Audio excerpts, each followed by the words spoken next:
We're moving into the new year, not too far away. So when we look specifically at the commercial sales division, what is the one thing that you're going to tell all of these companies?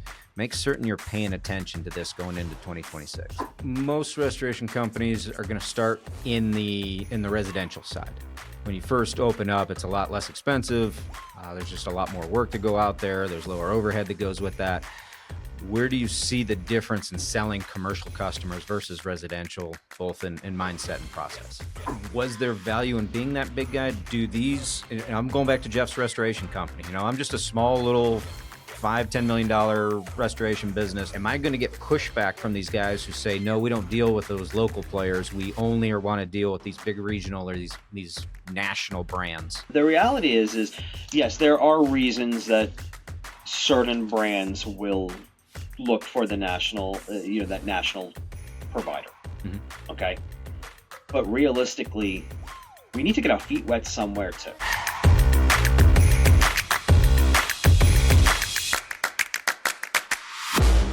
Hey everybody, I'm Jeff Jones with Violand Management, and we appreciate you tuning in to another episode of Violand's GPS podcast, Growing Professional Skills.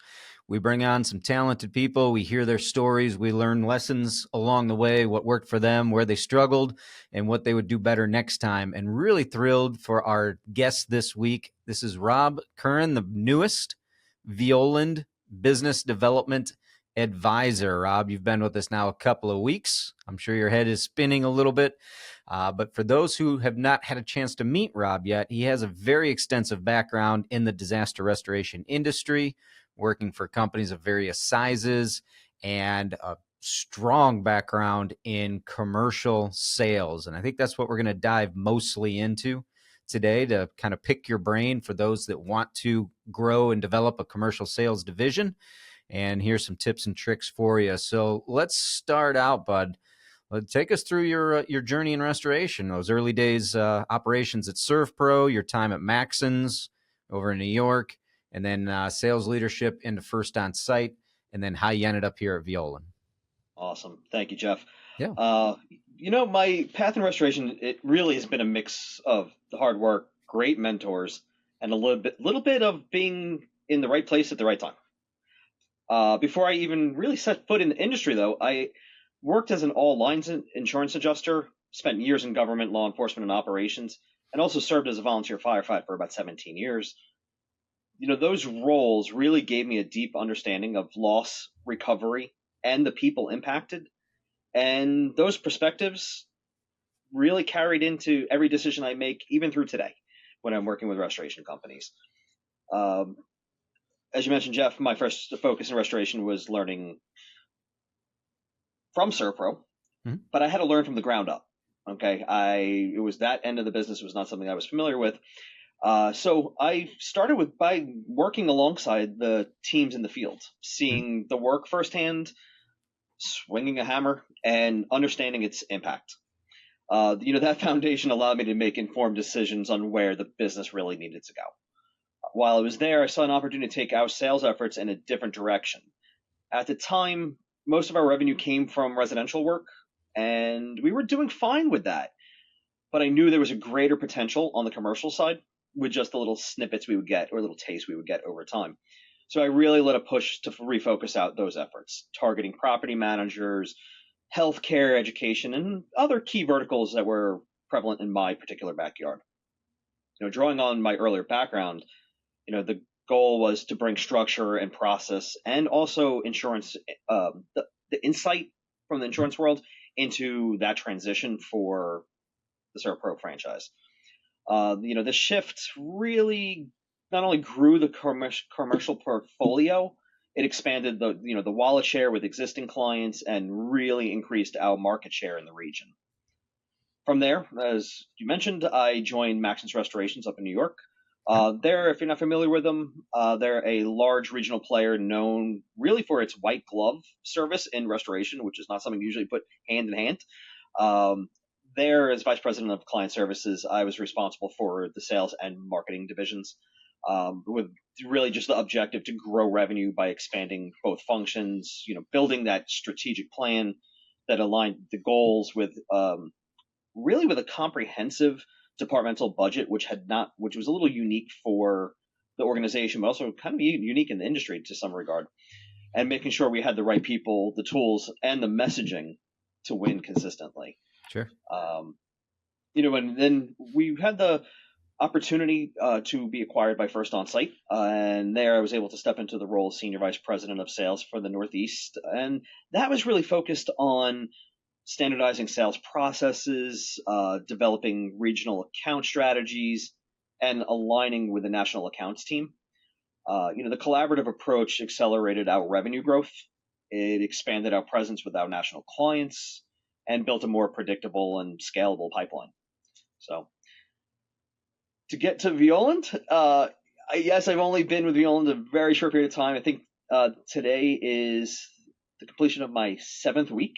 I've been impressed by the caliber of the team and the depth of the leadership here. My 2 more role years, so you get far, off that probation, buddy. That's a big I deal. know I got years ahead. I know. I think I'm going to be the new guy for probably the next 4 years. Somebody else has passed on the torch. Long pledge class, but absolutely.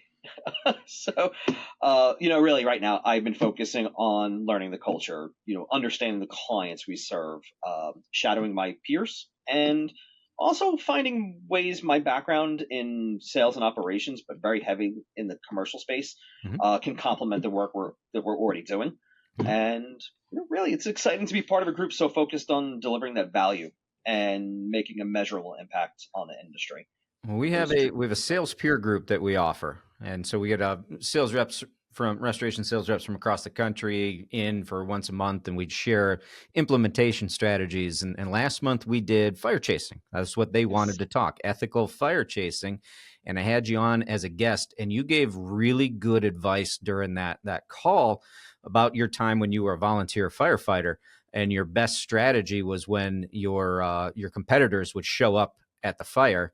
And as a volunteer firefighter, you could have them arrested, and you would have them arrested at job sites and then take that job over. And that's the type of quality coaching that I'm hoping that you're going to bring to the podcast today. Thanks, Jeff. I appreciate that. I hope I'm retelling that story correctly. Your version might have been a little bit. It was a fair assessment. I didn't do the arresting. Let's be clear. I didn't do the arresting. I would make the recommendations to the officers who would do the actual arresting. But, so anytime we can get our competition arrested, we're always in favor of that. That's where we're gonna start this out. It will probably go downhill from there, but that will be the high point. There you go. So awesome. was the passion for commercial sales, did that come from big paychecks or big opportunity or just the challenge? Okay. So honestly, what first pulled me in was the challenge. Okay. Residential work, it moves fast. You have to build trust in hours or days because people need you immediately, right? So, but in the commercial world, it's a long game. You have to earn trust over time. You have to prove your value in ways that go beyond a single job. And becoming really, to be successful, to become part of a client's long-term planning. So kind of going back to my Serpro days, when we moved towards that commercial, and I found I really enjoyed the process. Okay. It wrapped around, as my day was wrapped around strategic thinking, the relationship building. But most importantly, it really was the patience that it required. And I liked understanding how our clients or our prospects' operations worked. You New York people are always known for your patience, so that makes a lot of sense. Oh, yeah, exactly. Very patient people over there in New York. It's been a labor, Jeff. It's been a labor of love to go down that path. And then there's some other things that were kind of cool, especially with my insurance background, identifying gaps or risks where the clients are managing, and then really putting that all together and tailoring a solution that made sense for them, not for us as the restoration company, for them. So once I saw that scale, the complexity of the relationships, the long-term value, that's where I knew I wanted to put my stamp on. And ultimately now to be able to help other restoration companies grow and succeed in that space is just, it's a dream. Really, it's a dream come true. But the paychecks did help though, right? Paychecks never hurt. Paychecks never hurt. All right. It's not a sin to make a buck every now and then. No. So if I owned a restoration company, and I woke up one day with this crazy idea of starting a commercial sales division. Okay, Where do I start? gotcha. Okay, I'll explain it, but I'll sum it up in one sentence. Mm-hmm. Start with clarity. Okay, and then when I say start with clarity, I mean real specific clarity. You you have to know exactly who you want to serve before you start thinking about hiring people, before you start building marketing campaigns. When you Or say who you want to serve, you're talking a specific market segment within commercial? yes, Okay. absolutely. Can you give And some then, examples there? oh, sure. Best way I could explain that is,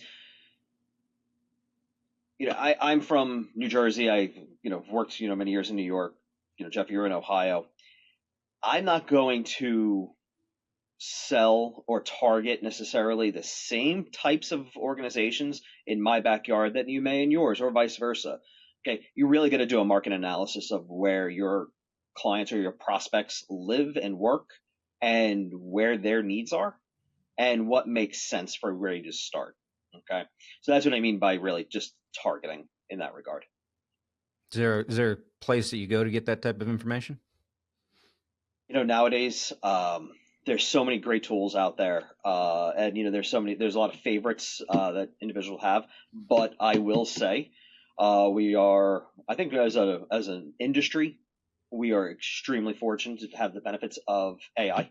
Mm-hmm. There's so much you can do to target. If you want to learn, not just if you want to start at the large level of, I want to learn about, I want to be able to identify every multifamily apartment, group in my area, but I don't want to just know the name of the apartment. I want to know who they're attached to. Okay, I want to know who owns them, and then drill down from there. That is, to me, is number one. Okay, even building a commercial sales route off of that is phenomenal. There's some great tools you can use with the agents nowadays. Outside of that, there's a wealth of resources. One of them that I've had my teams over the years have great success with was CoStar. That pulls property data, ownership data, you name it, and you can run different reports and variables if you want to find Class A buildings versus Class C buildings, or if you want to market to Class C in particular, because that's usually those are the older buildings, possibly more issues. You can start to use those tools to find that types of really valuable data. So if I came up with this great idea that here in Ohio, I'm going to specialize in restoring NFL football stadiums of teams that win Super Bowls, and then I remember that I live in Ohio, I'm probably in trouble. No, I'd probably, yeah. If anything, I'd go camp out at the Hall of Fame and see who you could come across. Wait for some fans of some other franchises to come by. Okay, so we want to begin with the end in mind here.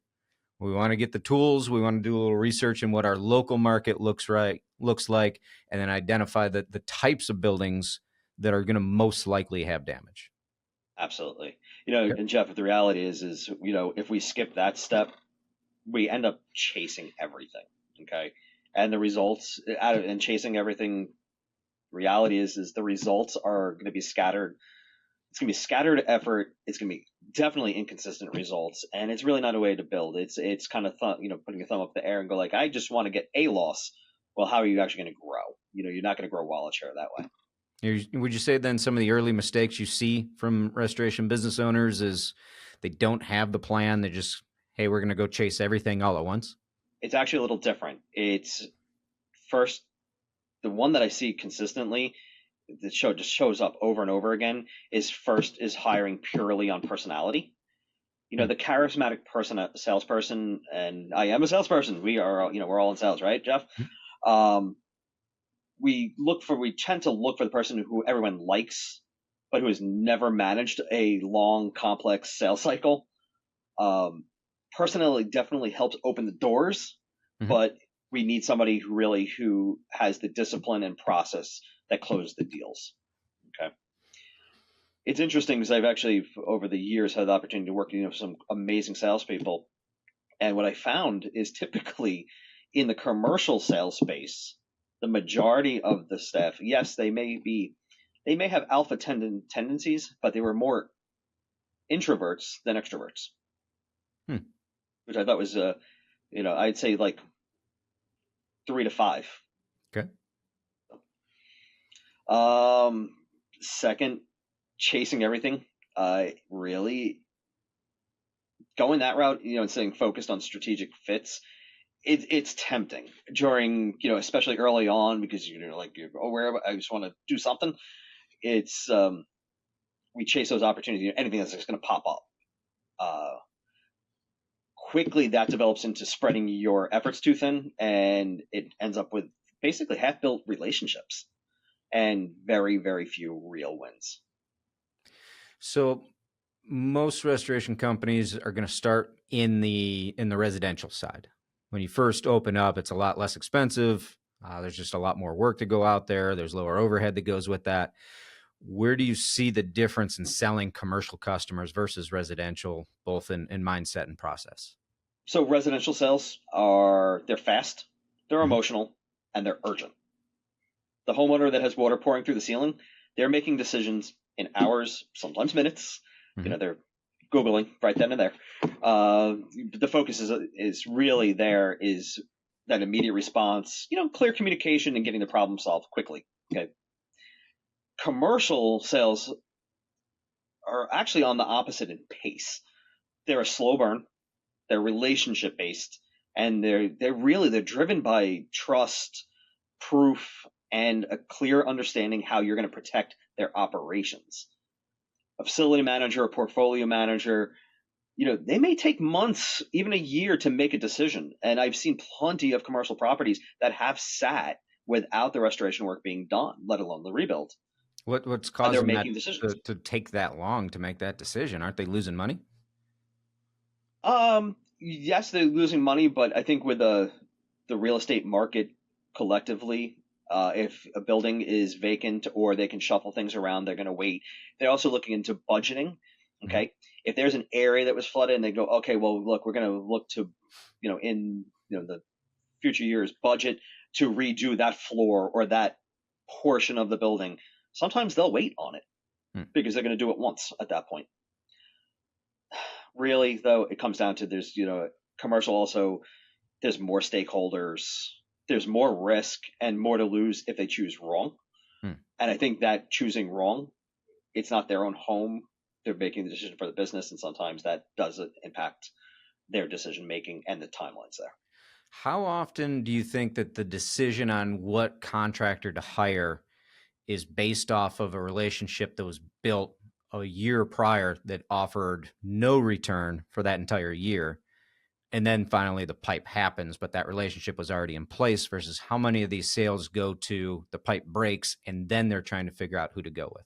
If in your market we have a diligent restoration team or company, hands down, they'll get the loss. Okay. Those relationships are built over time. I've had the pleasure of working with, even though as of late, with new business development managers that are just stepping into the commercial space. Their ownership is just stepping into the commercial space, and explaining that big differences is like in residential, it's very route driven. You do 15 stops a day, whatever else. Where there's focused, it's more appointment driven, because you're really getting to know their needs and build a plan around it for when that time comes. And realistically, why we're learning and prompting for those needs, we're also developing the relationships, and that carries over into even a lot of associations. And I'll just use like any of the apartment associations. Were there any that you were part of that got you a better return? Oh, definitely the big ones, BOMA, from the international, national, regional, and local level. Apartment Association, which has been phenomenal. IFMA, Facility Management, and IREM as well. that is what probably one of the biggest differences is, where I think when I first started, because I wanted to learn about that residential market, we tend to go to chambers of commerce, and we go to the BNIs and the lit tips. It definitely serves a purpose, and there is that commercial space there, but it's usually it's a postage stamp at that point. But when you start getting involved in these big ones, Every time I it's hear stories, when I talk to business owners, restricted business owners, they're like, "Oh yeah, my rep's part of 3 different BNIs," and I just shudder. Like, what on earth are you doing? exactly. They're getting free lunch. Come on, make them Yeah. go out and make sales calls. Yeah. One of the things I always built into the development plans for a business developer was, when we're joining these associations, so just take an apartment association, okay, Mm-hmm. the cost and the commitment is tenfold. Okay, there's no question there, Mm-hmm. but the return is typically 20-fold. But there's a trick to it. You can't just show up 5 minutes before the monthly dinner. I always refer to it as the rubber chicken dinner, Mm-hmm. that we probably have all had across the country in whatever conference Couple of them. facility or hotel. But it's get there early. Don't network with your vendor peers. Start meeting the people that are there for their intended purpose of joining the meeting.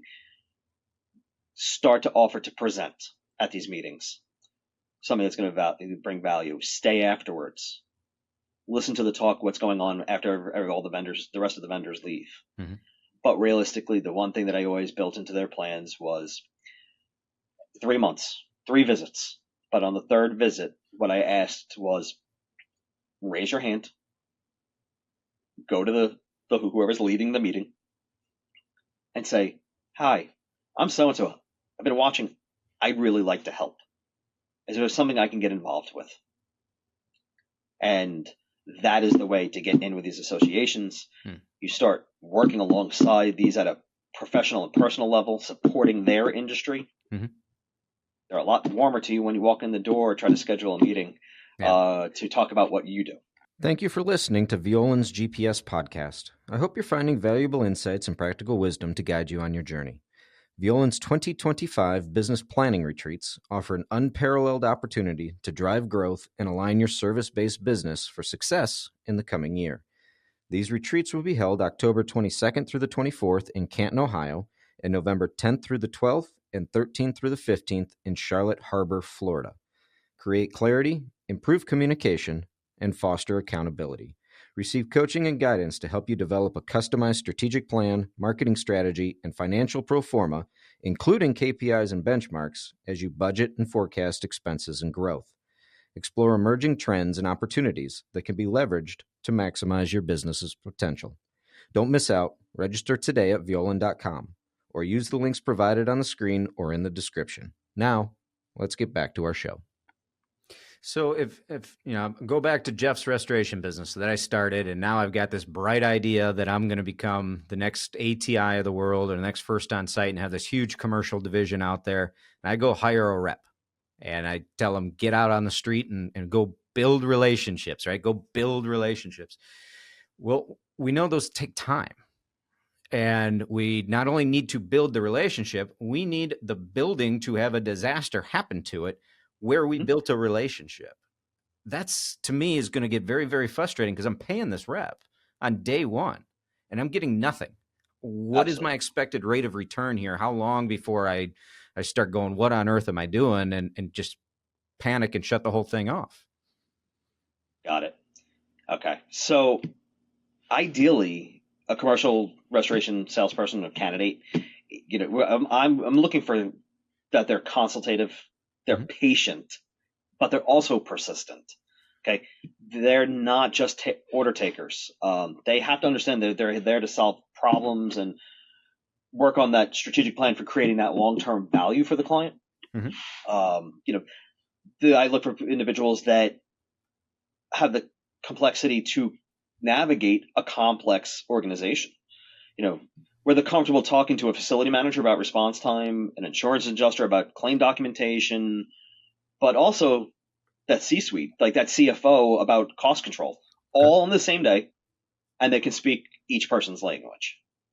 So like a chameleon. Exactly. they know when to push for the next step, but also when to hold back and keep nurturing the relationship. They're disciplined in tracking their pipeline. They don't get discouraged when deals, and to answer your question, when deals take months to close, and they know that every interaction, whether it's a quick check-in or a formal proposal, at the end of the day, it's building credibility. Okay. Rare combination: relationship skills, business acumen, and operational awareness. Those three things set up the tone for the reality is you may get a little taste, you may get a small little loss of it they could try, but it's going to take some time. It's not uncommon, especially I would say a regional area. 6 months, 9 months before the first loss comes in. That's what people have to understand. It's typically 7 to 10 touches. Compared to us in the residential space. So yeah, I think early on in residential you can get luckier easier.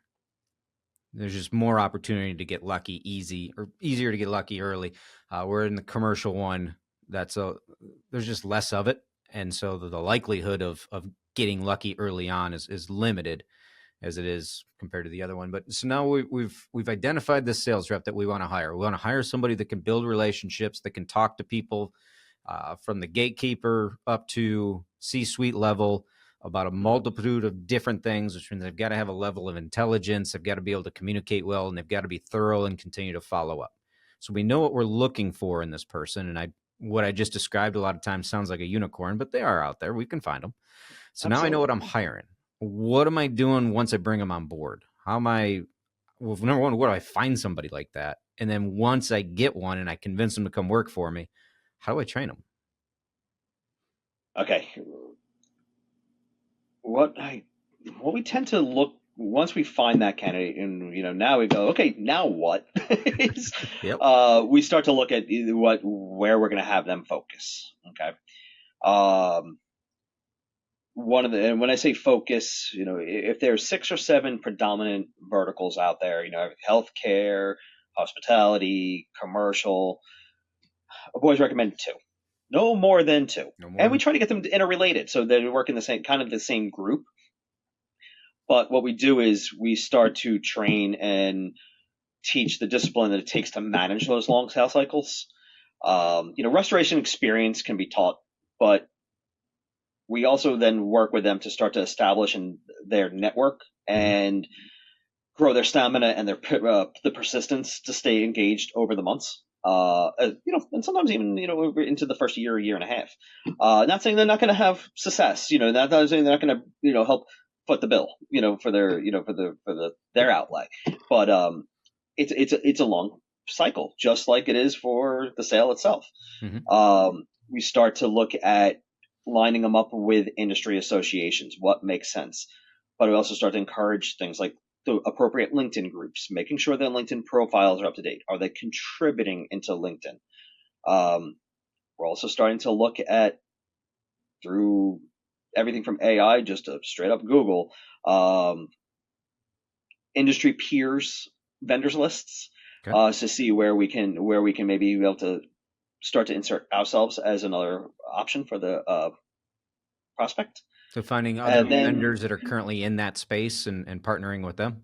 Say, hey, yes. that you get one of these large losses, it's pretty taxing. We can offer some assistance. Absolutely. We if you develop a relationship with one of your local, one of your relatively local peers, one, we can learn if they're light speed or years ahead. We can learn a lot from them, and they can help. There's some creative ways you can do some arrangements to make sure everybody's taken care of correctly. But it can be the difference of you getting a loss or not, and just have clear expectations. So when you brought somebody on board that you hired, and knowing that they've got to talk very specific conversations at different levels, which means you got to know a lot of stuff about a lot of different things. How did you train them to be able to say, okay, this is what we're going to talk about at the C-suite level versus a property manager versus somebody else in the organization? To answer that best, I'm actually going to kind of go backwards a little bit. Okay. The other side is teaching them the technical side. Okay. They need to understand our capabilities, the equipment, the processes. I am a firm believer that, especially in the commercial space, it is such a great opportunity to team up with organizations such as ICRC, RAA, groups that have specific technical training, Okay. and get them into just a WRT class. Okay. Okay. Because when they start to see that, and then get them out in the field. Okay, because the chances are, if they're coming from another sales role, they probably are more comfortable talking to the C or D suites. Get them out there, learn some of the technical lingo, and the why and the how, the science behind what we do, because that's going to go much further with the facilities teams. Okay. Otherwise, we're not talking apples to apples. Okay. It's no different than if you hired a BD to go in, or BDM to go in to sell healthcare.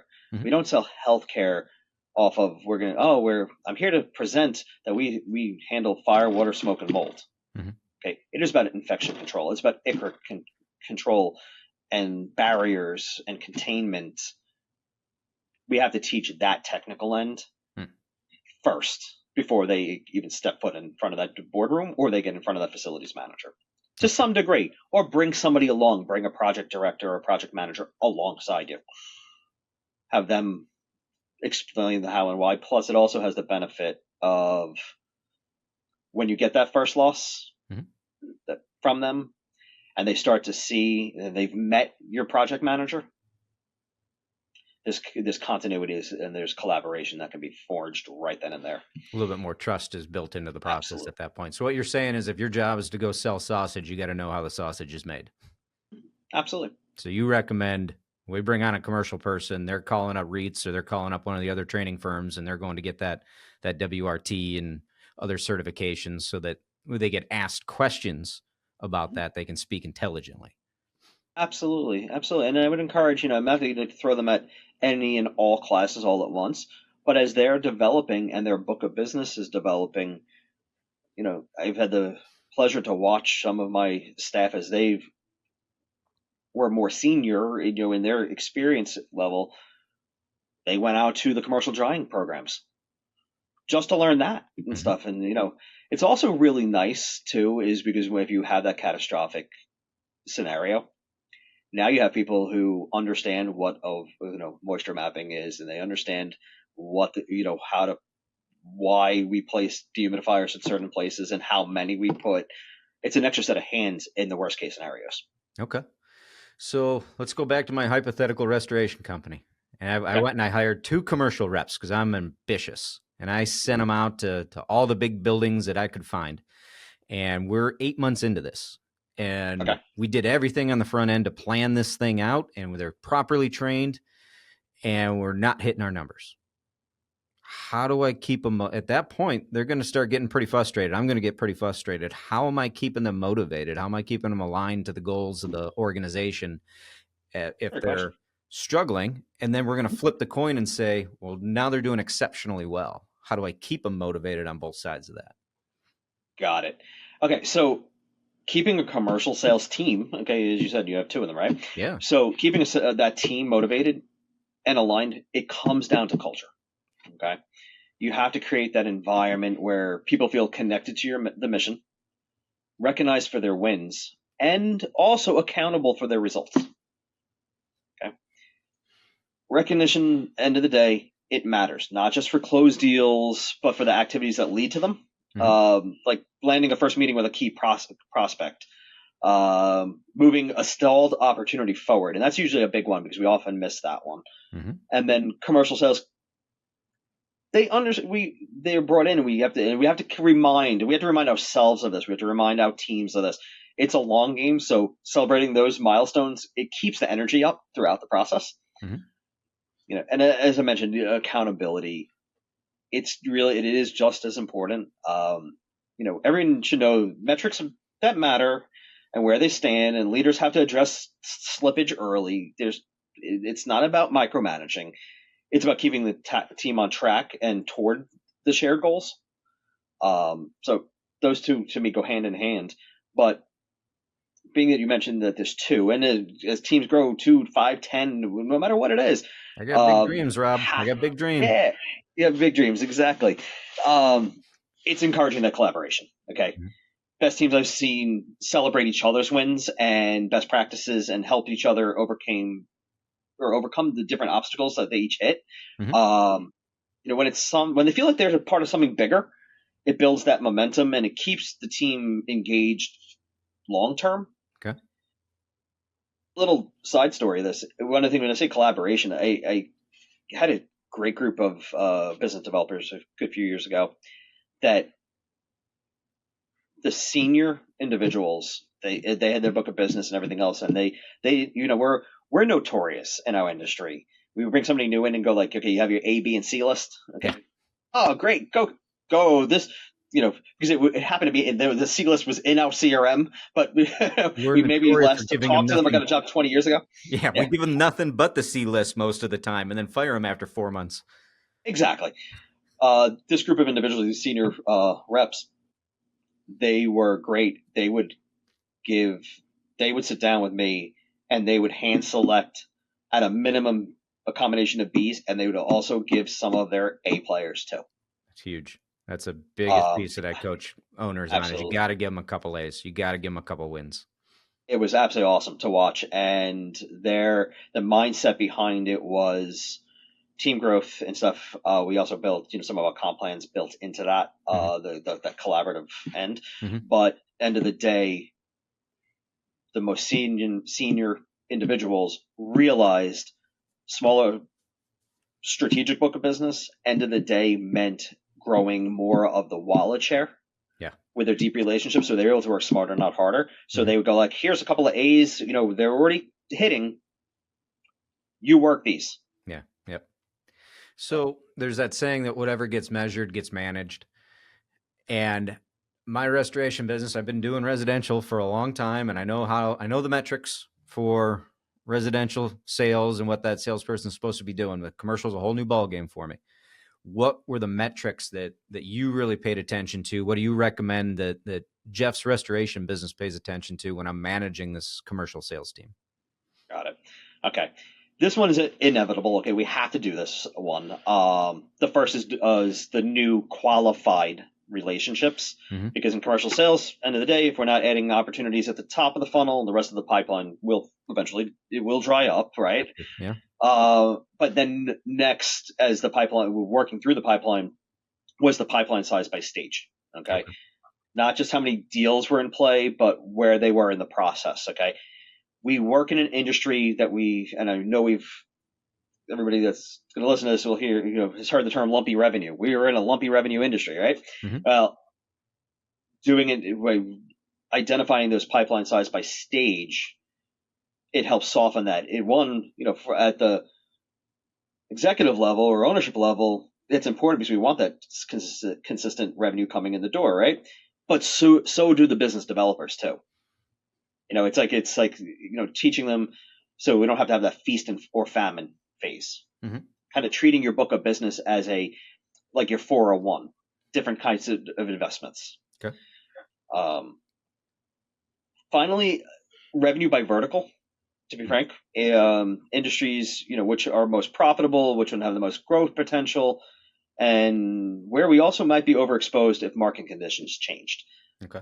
That one is one that we often forget about, but look at everything from COVID on, all the market today, we have to be cognizant of those things. So then I love that. So we're going to take a look at all the different pieces and parts through the funnel list to make certain that we're deep in each of those areas. So then walk me through that typical sales cycle. What does for a major commercial account, from the first time you identify them on chat or in Google or drive by their building to getting to clean up their building when something breaks? What's that sales cycle look like? Okay. I think it goes deeper than just that drive-by or this. It really is research. Okay. Mm-hmm. If you're involved in your network associations and everything else, you should to sit down and develop a written strategic plan for that account. Okay. Mm-hmm. Who do we know? What do we need? Where are we going to go? And what's the goal? Okay. And then start chipping away. Yes, LinkedIn is great. Who do we know? You start there and everything else for the introductions and everything else. But realistically, it's not just about learning the client. Make sure we know the industry. Okay. Because then you can start developing your marketing touches, your campaigns built around them, not around what we think they're going to, not what we're going to think they need. Learn about the industry first. So you're talking about like senior living centers or schools or something like that, of dialing into that area. Absolutely. Okay. And then ask for that first meeting. Okay. That first meeting is not to ask for business. It's not to ask for the first commitment. The goal should be to sit down and actually have a true business meeting. And I'm not talking a stand up. Before that, you're going to have that stand up. Hi, I'm so and so, whatever else, try to make the connection, figure out who the gatekeeper is. And then you go, but once you get past that point, sitting down with a client and uncovering their needs, their loss history, their structure, and then coming back and saying, and asking, I'd like to come back with a review of what you've just explained and how we can be the best service to you. Okay. Develop a little bit of rapport, a little bit of trust in that you're coming in with a credible approach, and then asking them for that first opportunity. Okay. Not just a wait. I'll just call up if you need us. Right. So what you're defining there is a perfect world. And we did the stuff on the front end, and they were willing to take the meeting, and they were going to be attentive in the meeting, and we started doing everything right, and they pick up the phone and call us because we said something that stuck with them. Absolutely. In the real world, that doesn't always happen. There's some pretty significant hurdles that you have to overcome in all these things. Where are you seeing the biggest hurdles in winning these large commercial contracts? Okay. So a major commercial account is the sale itself. It's rarely a straight line. Okay. To your point. But there is a typical flow. It starts with the prospecting, the cold outreach, the networking, the warm introductions. Okay. Then you move into that relationship building. It really is, Jeff, is about learning about their business, their priorities, their pain points, and not pitching. That's where we usually get lost in the sauce right then and there. It's like we're not pitching. Build the credibility, and then do that needs assessment. Okay, if we don't go for the needs assessment and we don't dig into the specifics of what risks they're trying to manage, what properties do they control, what gaps do they see with their current vendor, end of the day, we're just another vendor. You just lost. Okay, we're just another restoration company. Yeah. Once you have the clarity, present a proposal that's tailored to them. It's not just a price. It's a plan that addresses their operational, their financial, and also their risk concerns. And then you sit down, and then it's the negotiation phase, okay? Because at that point, you're aligning on terms, your scope, your expectations, and then once the deal is signed, a service agreement per se, then the onboarding portion, it's critical. Make sure everyone knows the process, the points of contact, and the response expectations. And when I say everyone, we often forget, and we make sure the client is aware of that, or our new relationship. We don't bring that back home. Okay, we don't bring that back to our ops teams. That needs to be a partnership of just putting that together. But then really the real work begins. It's delivering consistently, because so you can keep the trust. That's operations problem right there, buddy. Having come from the ops world, you know what? I get where you're coming from, Jeff, but at the same time, and it frustrated sales teams. It's frustrated the sales teams that worked alongside me over the years, because I came from the ops world. Okay. As much as it can be an operational issues, things do happen, right? But where I often could see the issue is we built credibility or trust with the wrong message. Okay.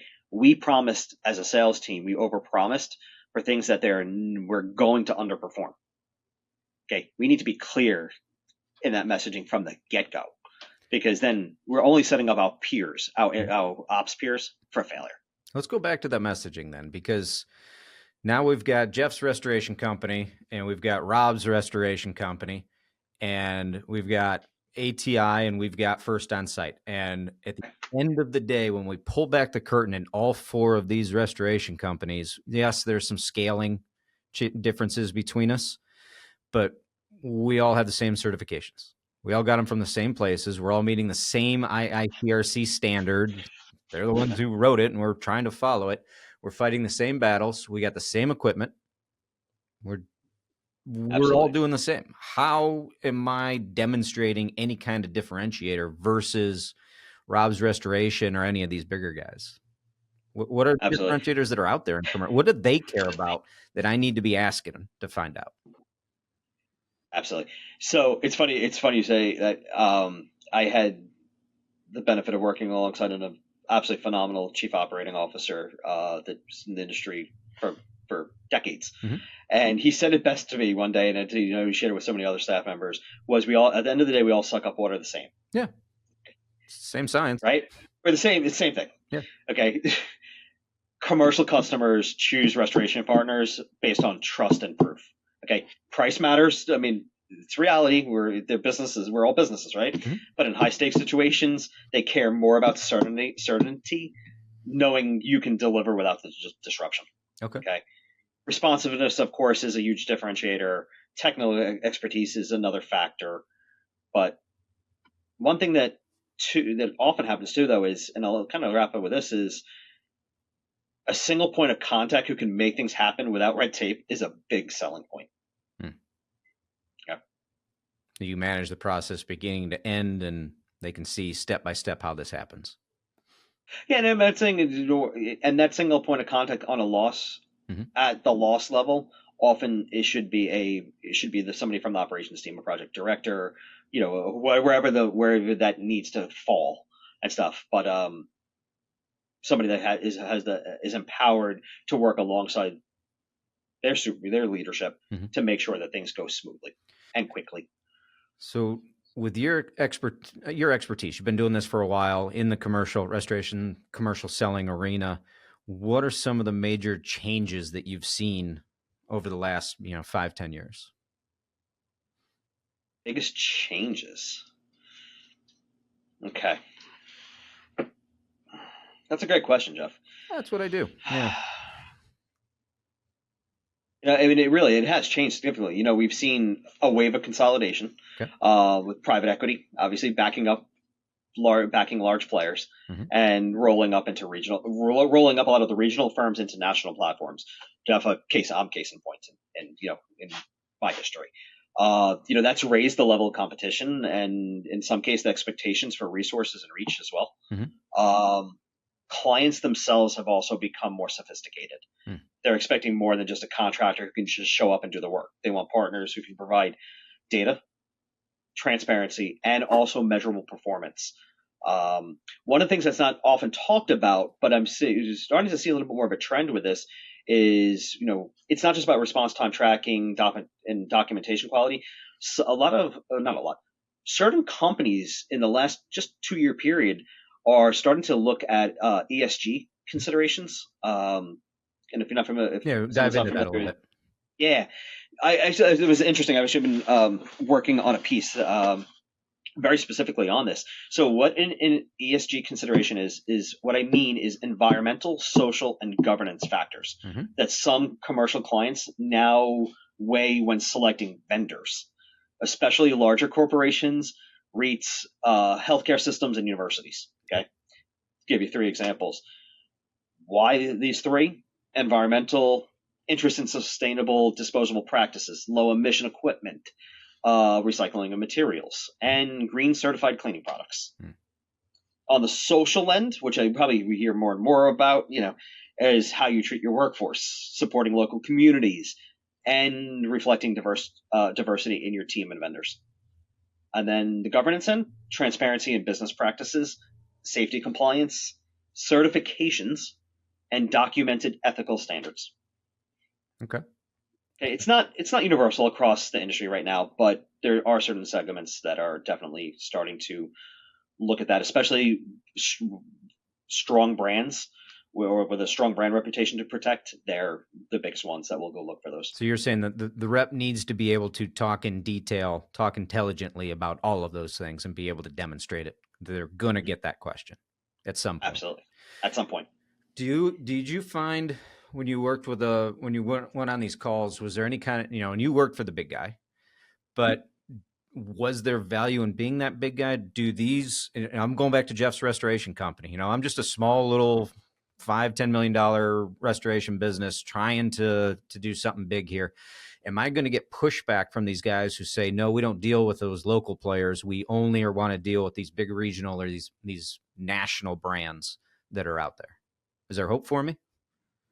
There is hope. There is hope. The reality is yes, there are reasons that certain brands will look for the national, that national provider. Mm-hmm. Okay. But realistically, we need to get our feet wet somewhere too. Mm-hmm. Okay. I actually just had a great philosophical debate on this particular issue earlier this morning. You consultants. The reality is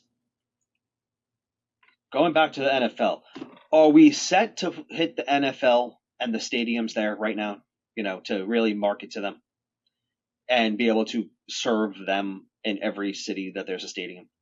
We're not. Okay, we gotta be real about it. Okay, and we can say, okay, well, we can work with partners, and there's some great organizational partners out there that do that. But even still, there's still limitations there. Okay, there's only so much reach that they have. Let's work towards that. Okay, and then if your goal is, and I'm a firm believer in everything. We start everything with what's the goal. I loved it in an old conference room. We had what's the goal across the back. But we got to start somewhere. So what's the goal? Getting into commercial, right? Okay, and if we have a drive and a passion, we want to be the restoration company for athletic facilities, okay, stadiums. Why don't we start with our local or regional high schools? Okay, learn the education market, but also learning what's very specific in that particular market. That you're local vertical as well. Local first. Go local. Okay. Learn local. Be the best at local. And then as you grow, your comfort and your capabilities grow, then you take on the next one. Then take on that regional one. Okay. And keep growing and develop the partnerships with others around the U.S. that could support your NFL goals. When I get to the point where I can go regional, I've mastered local. I know what I'm doing. I'm not making hundreds of millions of dollars, but I've built out a pretty solid team here, and I want to start going regional. That's when you recommend maybe looking out at groups like the RIA, like CORE, like Restoration Affiliates. And absolutely, absolutely. Having been a member of RA when I was a regional, and being a member of RA, I can tell you that is the best opportunity you can take to help grow alongside your work. The level of credibility in those groups are absolutely amazing. That's kind of the reason why DKI was first started, right? Build those types of relationships. Yeah. And absolutely, DKI is growing. So these groups are out there. You just got to talk to them. You got to find which one works best for you when you're ready for it. So where do you see, we talked the last 5 to 10 years has got just the entire industry. You have that consolidation that's been taking place. Where do you see it going over the next couple of years? Where's the biggest growth opportunity now for Jeff's Restoration when it comes to investing in commercial sales? Okay. First is long-term master service agreements. Okay. They create stability for both you and the client. They shift the relationship from being basically that reactive to a proactive phase. Mm-hmm. And at that point, you're not just competing for the next job. You're embedded into there as a go-to resource. Mm-hmm. Those agreements can even be included where I've seen them where the restoration company has been written into insurance policies alongside the adjusters of their choice. It's a phenomenal way to do that. Second, vertical specialization. Okay. If you're going to focus on you have to be able to tailor your processes, your documentation, and the training, okay, that everybody's going to need specific to those needs. The depth of the expertise will make you harder to replace. And then third, risk prevention partnerships. That's one we often miss. I had a cup of coffee with an individual just in the past month, and they were struggling because they were confronted with the fact of they were hit by, you're profiting off of people's disasters. It's like, no, it's like, we're not. And then, we're here to help when that happens. But the bigger component really is that risk prevention is helping your clients identify vulnerabilities before the disaster even strikes. Okay. Pre-loss assessments, emergency response planning, even seasonal readiness programs can be done. It will help differentiate you, but it also builds that trust long before you're actually needed for what you do. Because accidents still do happen, right? At the end of the day. Hopefully. Well, let's kind of wrap this up here. We're moving into the new year, not too far away. It's times where companies should start sitting down, should start writing their business plan for next year. So when we look specifically at the commercial sales division, what is the one thing that you're going to tell all of these companies? Make certain you're paying attention to this going into 2026. Okay. If I had to give one piece of advice for building a commercial sales division in 26, it would be to start with absolute clarity. Okay. Mm-hmm. You need to know exactly who you serve, why they should choose you, and how you'll stay in front of them over time. Okay. Clarity really, it drives everything. It's going to drive who you hire, how you train, where you market, and also how you measure success. Mm-hmm. Without it, you're going to spread your energy too thin in 26, and your results will be inconsistent. It gets pretty expensive. Yeah, and they're just, I'll end with this is just, when you combine that focus with a willingness to play the long game, which where we kind of started earlier, it's building the trust, delivering consistently, and staying visible. You really do put yourself in a position to not just win accounts, but keep them for years. And that is the end game in commercial. Smart. Well, Rob, thank you very much. We appreciate all of your expertise, your wisdom. If anybody wants to get in contact with you directly, what's the best way to do that? Please reach out to our office, and they'll get you right in touch with one of us. Yeah. Violand.com, or you can call the office 330-966-0700. We'll get you connected to Rob. He'll talk commercial sales with you all day, every day. So thank you, Rob, for being here. I'll give you the last word. Thanks for having me, Jeff. If I truly understood from the start just to be patient with myself and the process, seeing where I'm at 10 years later in the commercial space, just give yourself some grace. Not easy to do. Dedicated. Absolutely. Well, thank you very much. Thank you for listening, and we hope you will join us on the next episode of Violand's GPS podcast. See you later, everybody.